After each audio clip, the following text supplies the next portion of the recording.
A gente vê plantas todos os dias, né? Mas é raro a gente parar para pensar no que realmente acontece dentro delas. Hoje, vamos dar uma espiada na vida secreta que pulsa bem ali, nas veias de cada uma. Se alguém perguntasse o que flui dentro de uma planta, a resposta mais óbvia, quase automática, seria a água. Mas e se essa fosse só uma pequena parte da história? Uma história, aliás, bem mais complexa e fascinante. Sim, claro. A água é a base de tudo. Mas a seiva de uma planta, na verdade, é um coquetel bioquímico super sofisticado. É um sistema de transporte e de comunicação que sustenta a vida inteira da planta. Então, vamos começar a desvendar os ingredientes dessa, digamos, sopa química. A composição da seiva do xilema, que é aquela que sobe das raízes, está longe, mas bem longe de ser simples. E o que impressiona aqui é a diversidade. Não estamos falando só de minerais, não. É um sistema completo que tem compostos de nitrogênio, tem proteínas que servem para sinalização e até hormônios que regulam o crescimento. É muita coisa. E olha, essas concentrações não são pequenas. Dê uma olhada no potássio e no cálcio. Eles estão ali em quantidades que variam bastante, o que já mostra que a seiva está o tempo todo se adaptando, tanto às necessidades da planta quanto ao que está disponível no solo. O nitrogênio é o exemplo perfeito dessa capacidade de adaptação. A planta não o transporta de um jeito só. Dependendo do que ela encontra no solo e da sua própria espécie, ela meio que empacota e envia o nitrogênio da forma mais eficiente possível, seja como nitrato, aminoácidos ou de outras maneiras. Certo. Com todos esses componentes, qual é a função principal da seiva? Bom, ela funciona como uma verdadeira superestrada, um sistema de logística incrível que alimenta todo o crescimento da planta. Basicamente, é a linha de suprimentos que conecta as raízes, onde os recursos são absorvidos, com as folhas e os frutos, que é onde eles são mais necessários para a fotossíntese e para a reprodução. E essa linha de suprimentos é super sensível à demanda. Pega o caso da soja, por exemplo. Quando as vagens começam a se formar, elas precisam de tantos nutrientes que chegam a literalmente diminuir a concentração desses elementos na seiva que vem lá das raízes. E isso aqui ilustra um equilíbrio muito delicado.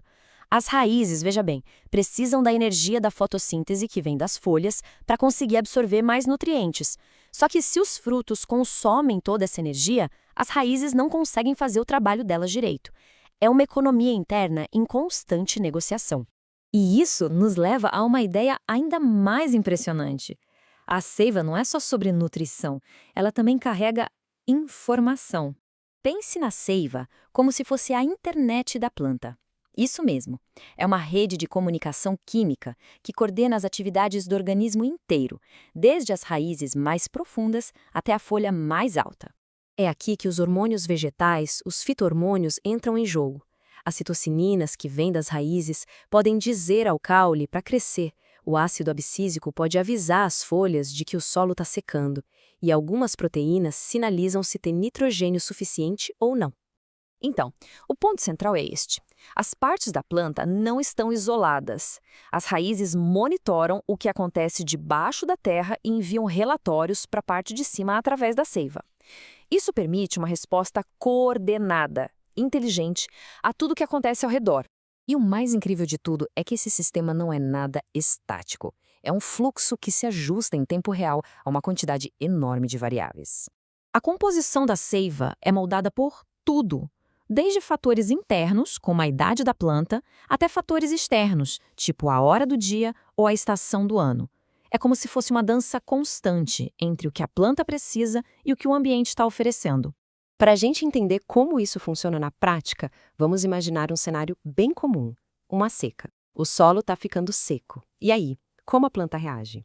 O que acontece é uma reação em cadeia perfeitamente coordenada.